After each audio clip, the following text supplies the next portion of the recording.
आला हजरत लिखते हैं कि जब मदीना जाओ ना, अल्लाह आप सबको नसीब फरमाए, आप फरमाते मदीने जाओ तो आंखें भी पूरी न करो। ये उस शहर का अदब है। और फिर अहले मोहब्बत ने उस शहर का अदब किस तरह किया। हजरत इमाम अहमद बिन हम्बल रदी अल्लाह तआला अन्हु जब मदीने जाते तो मदीने की खाक उठा के उनके जर्रों को चूम लिया करते थे। आप फरमाते थे कि मुझे इन जर्रों से रसूलुल्लाह के कदमों की खुशबू आती है। इमाम मालिक ने जिंदगी में सिर्फ एक हज किया है, फर्जी हज अदा हुआ, फिर हज के लिए नहीं गई। 450 किलोमीटर का फासला है, कोई मुश्किल नहीं, लेकिन एक ही हज किया है, फर्ज अदा हो गया। फिर सारी जिंदगी हज के लिए क्यों नहीं गए? आरजू रखते थे कि मुझे मौत आए तो शहरे रसूल में आए। हजरत उमर फारूक की भी यही आरजू थी, या अल्लाह मुझे शहादत की मौत दे और हुजूर के शहर में मौत दे। इमाम मालिक दुआ करते हैं कि या अल्लाह मुझे मौत आए तो मदीना में आए। आप जब कज़ाए हाजत के लिए जाते आप खाना थोड़ा खाते थे, पानी थोड़ा पीते थे, लेकिन जब कज़ाए हाजत के लिए जाना होता तो आप आहिस्ता आहिस्ता कदम उठाते, और जब वहां से वापस तशरीफ लाते तो दौड़ करके मदीने की हदूद में दाखिल होते। किसी ने कहा हजरत ये दीवानगी कैसी है, जाते हो आहिस्ता और पलटते हो दौड़ के। आप फरमाते आहिस्ता कदम इसलिए उठाता हूँ कि अगर मुझे मौत आनी है तो फिर मदीने में आया ना, और मैं दौड़ता इसलिए हूं कि कहीं मदीने की हुदूद से बाहर मुझे मौत ना आ जाए। सारी जिंदगी हुजूर के शहर मदीना में जूता नहीं पहना, नंगे पांव रहे, और जब मदीने की गली बाजार से गुजरते तो आप दीवार के साथ लग के गुजरते, कंधे जख्मी हो जाते। कहा हजरत हुजूर के शहर मदीना के गली बाजार इतने तंग सौड़े तो नहीं यार, दीवार से लग के गुजरते हो।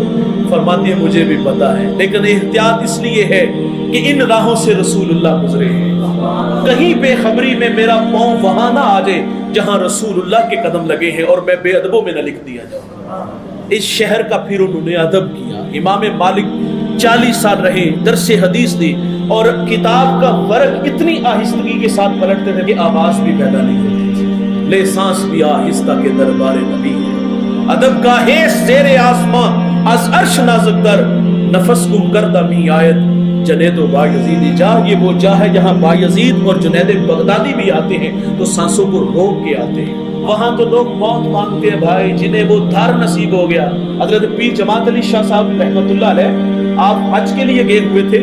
फरमाते मैंने गुंबद हजरा के सामने एक बच्चे को देखा, फटे पुराने कपड़े हैं, आंखों में आंसू थे। फरमाते मैंने उसकी कमर पे हाथ फेरा, अपने साथ ले गया, उसे अच्छा लिबास दिया, उसको खाना खिलाया। वो यतीम था तो मैंने कहा बेटा अगर तू मेरा बेटा बन जाए, पाकिस्तान आ जाओ मेरे साथ।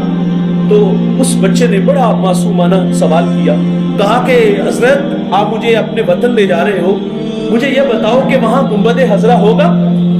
जब इतनी बात की तो पीर जमात अली शाह की आंखों में आंसू थे, रो के कहा अगर ये वहां होते तो मैं यहाँ क्यों आता। लेकिन साथ कहा कि मैं साल में एक दफा यहाँ आता हूँ तो मेरा वादा है मैं तुम्हें भी साथ ले आऊंगा। कहा हजरत आप 1 साल की कहानी सुना रहे हो, मैं तो एक लम्हा भी मोहम्मद अरबी के बगैर नहीं गुजार सकता। वहां की शाही आपको मुबारक, मुझे तो मोहम्मद अरबी के दर की गदाई चाहिए। तो वहां तो एक लम्हा भी लोग हुजूर के बगैर नहीं गुजारते थे, जो वहां पहुंच के ये उनकी कैफियत है। और फिर भाईजान वहां बड़े बड़े शाह, बड़े बड़े जो बादशाह पहुंचे तो उनकी कैफियत क्या होती थी। गजनी से एक बादशाह चला, उसने शाही लिबास नहीं बल्कि गदाओं वाला लिबास पहना है, अपने कंधे पर मशक उठाई हुई है, और मदीने की गलियों में वो छिड़काव कर रहा है, लोगों को पानी पिला रहा है। उसकी रियाया के किसी बंदे ने देख करके कहा हजरत यहाँ गदाओं वाली, यहाँ फकीरों वाला हुलिया, और बादशाह होके कहा बादशाह गजनी का हूँ, लेकिन मोहम्मद अरबी का दर का मैं गदा हूँ, इस दर का मैं नौकर हूँ। अल्लाह ताला से दुआ है कि अल्लाह मुझे आपको हुजूर की लाजवाल मोहब्बत से माला माल फरमाए।